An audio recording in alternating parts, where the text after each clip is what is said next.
आज हम लोग संघ की कार्यपालिका शक्ति का अध्ययन करेंगे। आर्टिकल 52 में संघ की कार्यपालिका शक्ति का उल्लेख किया गया है। आर्टिकल 53 में संघ की कार्यपालिका शक्ति राष्ट्रपति में निहित होगी, ये बताया गया है।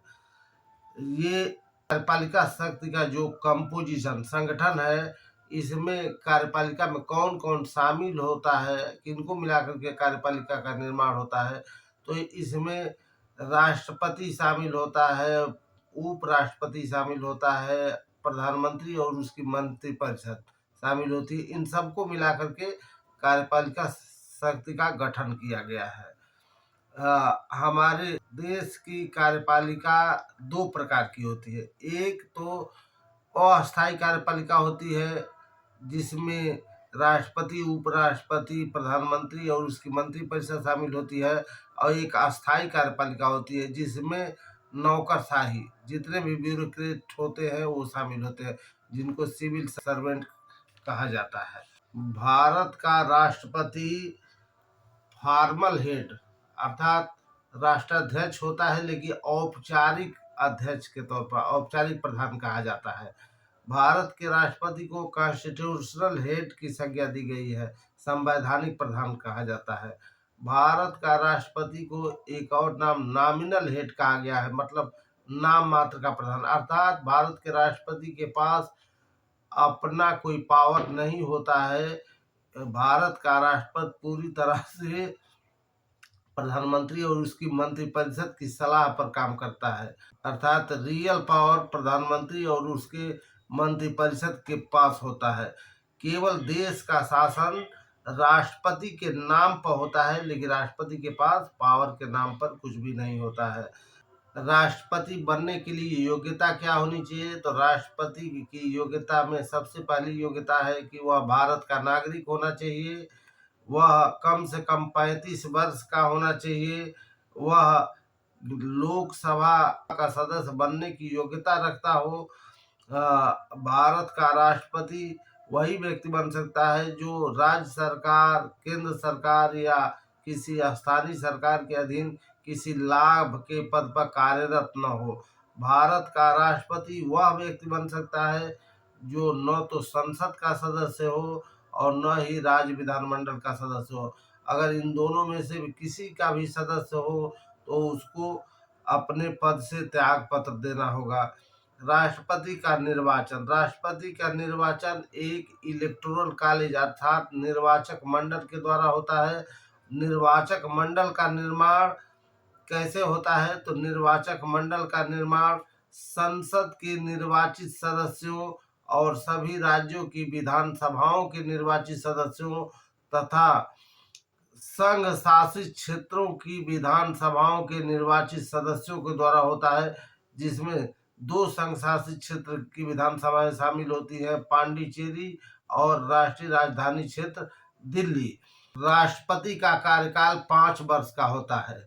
राष्ट्रपति अपने कार्यकाल से पहले 5 वर्ष से पहले भी पद त्याग कर सकता है।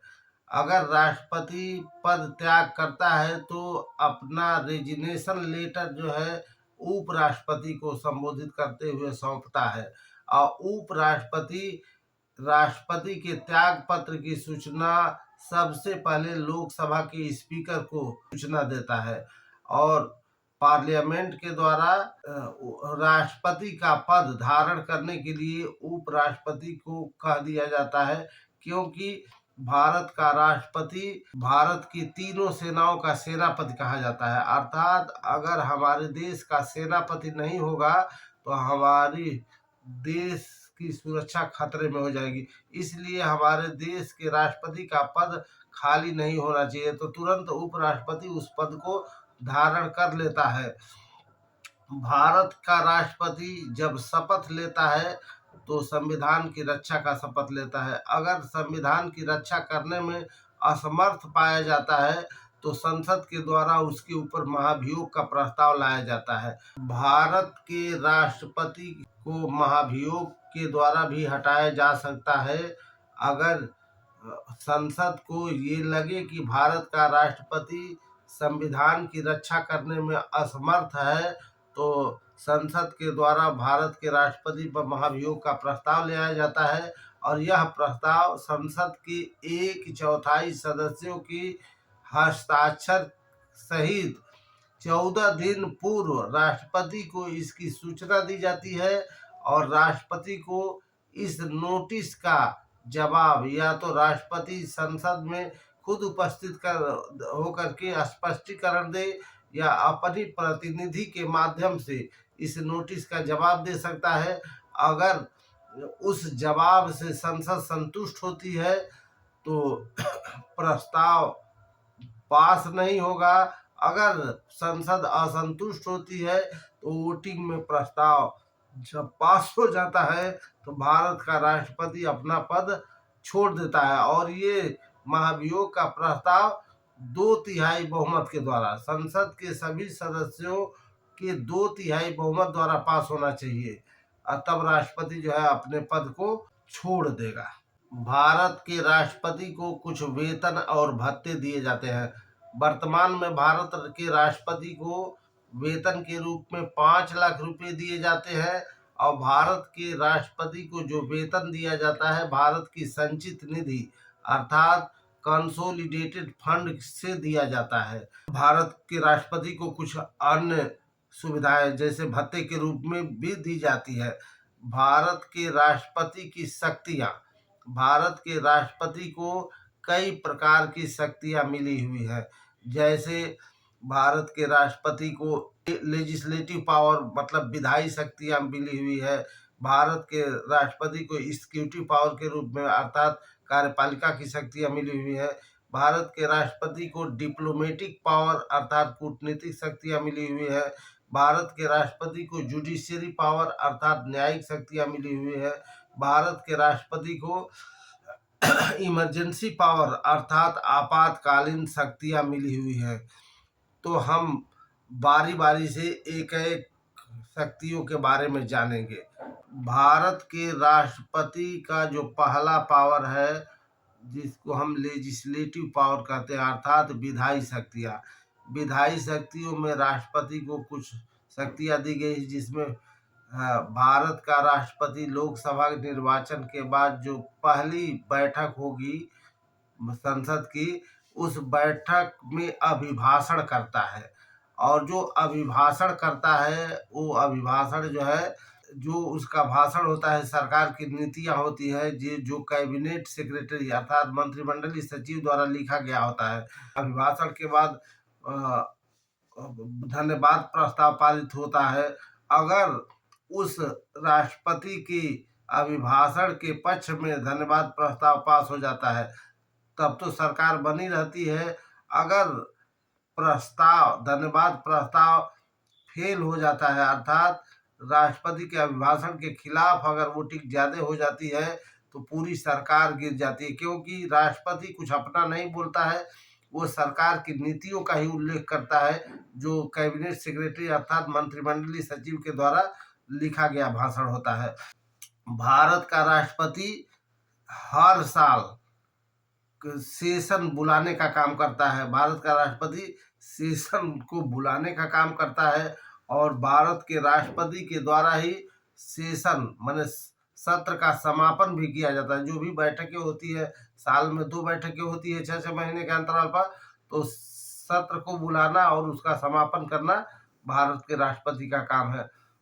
ये विधायी शक्तियों में आता है। भारत का राष्ट्रपति अगर कोई बिल या विधेयक पारित हो जाता है दोनों सदनों के द्वारा तो राष्ट्रपति के सिग्नेचर से वो कानून बन जाता है और अगर नहीं पारित होता है तो वो फेल हो जाता है। अगर कोई भारत सरकार को लगता है कि कोई साधारण विधेयक जो राष्ट्रीय महत्व का है उसको पारित होना बहुत जरूरी है, सरकार जो है भारत के राष्ट्रपति से सिफारिश करती है कि इस बिल को पास होना बहुत जरूरी है।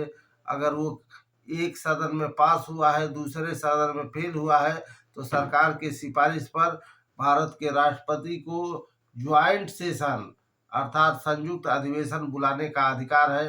भारत का राष्ट्रपति संयुक्त अधिवेशन बुलाता है। इस अधिवेशन की अध्यक्षता लोकसभा का स्पीकर करता है और यह अधिवेशन आर्टिकल 108 के तहत बुलाया जाता है। संयुक्त अधिवेशन में हर हाल में ये विधेयक पास हो जाता है। भारत के राष्ट्रपति को कुछ और भी विधायी शक्तियां मिली हुई है, अर्थात ऑर्डिनेंस लाने का, अध्यादेश ले आने का अधिकार है। अगर सरकार सेशन में नहीं है, अर्थात बैठक नहीं चल रही है संसद की, और उस समय कोई जरूरी कानून बनाना है, तो सरकार जो है भारत के राष्ट्रपति से सिफारिश करती है ऑर्डिनेंस ले आने का।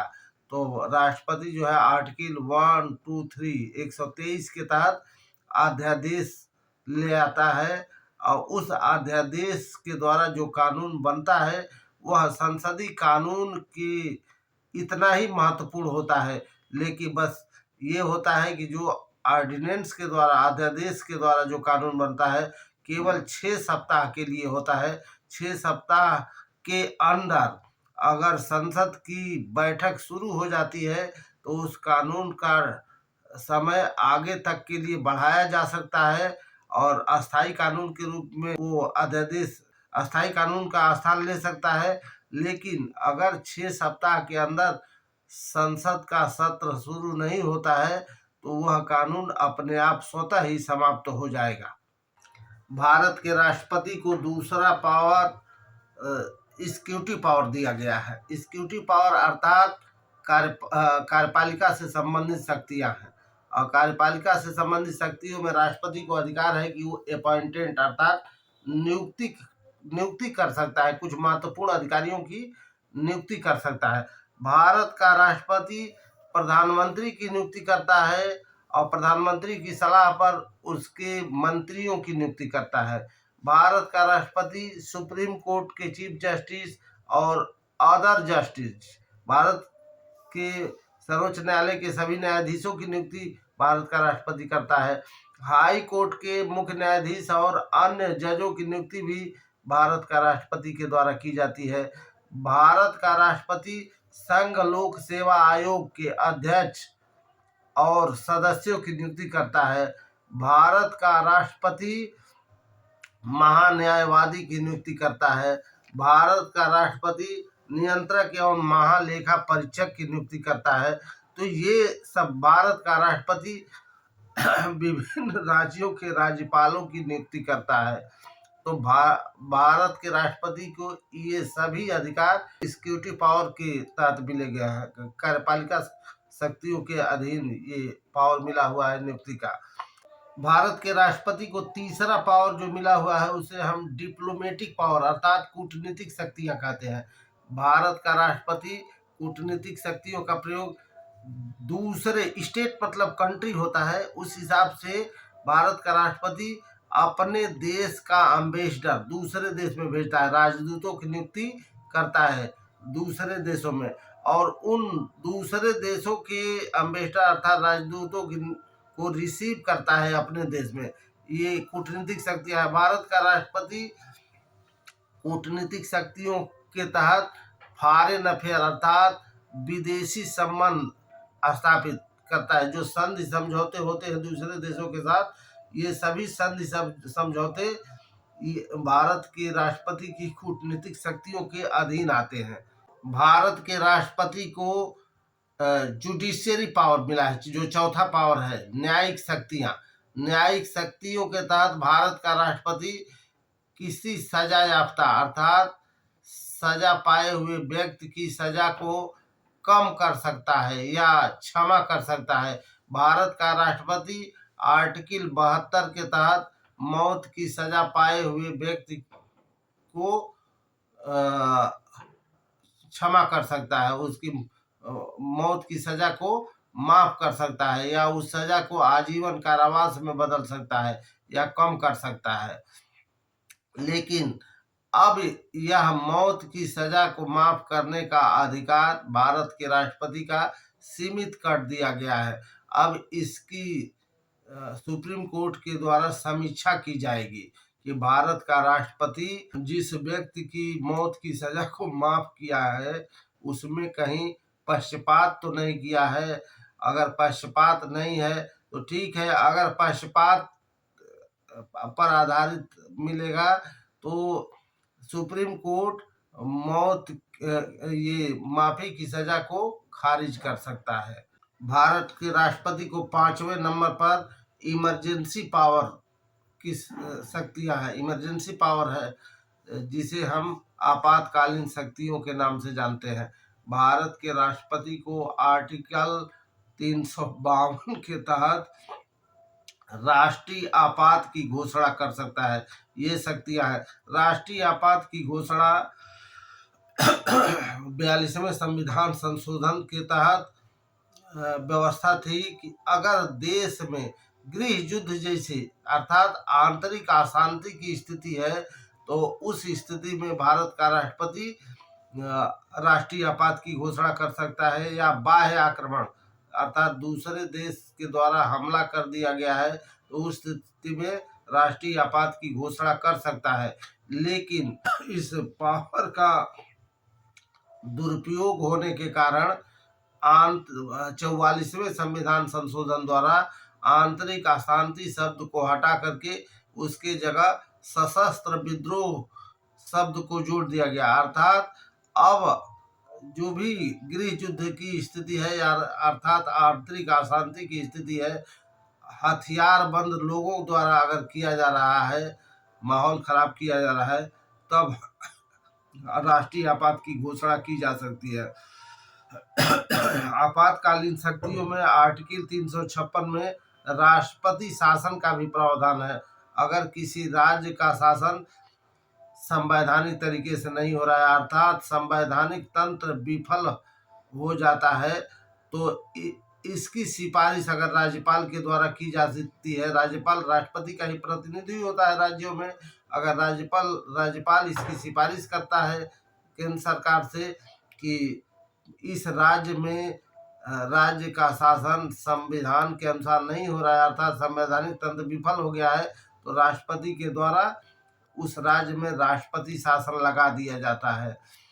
तीसरी आपातकालीन शक्तियां फाइनेंशियल क्राइसिस की है। आर्टिकल 360 के तहत राष्ट्रपति किसी राज्य में वित्तीय आपात की घोषणा कर सकता है, लेकिन आज तक कहीं भी फाइनेंशियल क्राइसिस की घोषणा नहीं हुई है। राष्ट्रपति को पावर है युद्ध और शांति की घोषणा भी राष्ट्रपति के द्वारा ही की जाती है। सबसे पहले राष्ट्रपति ही युद्ध की घोषणा करता है और जब युद्ध की घोषणा कर देगा तो प्रधानमंत्री फैसला लेने के लिए सक्षम हो जाता है, किसी भी मोर्चे से युद्ध कर सकता है। जब तक राष्ट्रपति घोषणा नहीं करेगा प्रधानमंत्री और उसकी कैबिनेट युद्ध का घोषणा नहीं कर सकती। और जब शांति की भी घोषणा करना होता है तो शांति की भी घोषणा राष्ट्रपति के द्वारा ही की जाती है। ये सबसे बड़ा पावर है। राष्ट्रपति को कुछ वीटो पावर भी मिले हुए हैं। जैसे कोई भी विधेयक अगर पारित होता है राष्ट्रपति के यहाँ अप्रूवल के लिए जाता है अर्थात सिग्नेचर करने के लिए जाता है तो राष्ट्रपति के सिग्नेचर से ही कानून बन सकता है। लेकिन अगर राष्ट्रपति उस पर सिग्नेचर नहीं करना चाहता है तो एक बार पुनर्विचार के लिए भेज सकता है। आर्टिकल 111 के तहत पुनः पार्लियामेंट को पुनर्विचार के लिए भेज सकता है। लेकिन अगर पार्लियामेंट बिना कुछ परिवर्तन किए उस विधेयक को दोबारा राष्ट्रपति के पास भेजती है तो राष्ट्रपति सिग्नेचर करने के लिए बाध्य होता है। राष्ट्रपति को जेबी वीटो का भी पावर मिला हुआ है। राष्ट्रपति अगर चाहता है कि इस विधेयक पर सिग्नेचर नहीं करना है तो अपने लंबे समय तक अपने टेबल पर ही छोड़ देता है। तो इस वीटो पावर को हम पॉकेट वीटो के नाम से संबोधित करते हैं। तो ये सभी पावर राष्ट्रपति को मिले हुए हैं।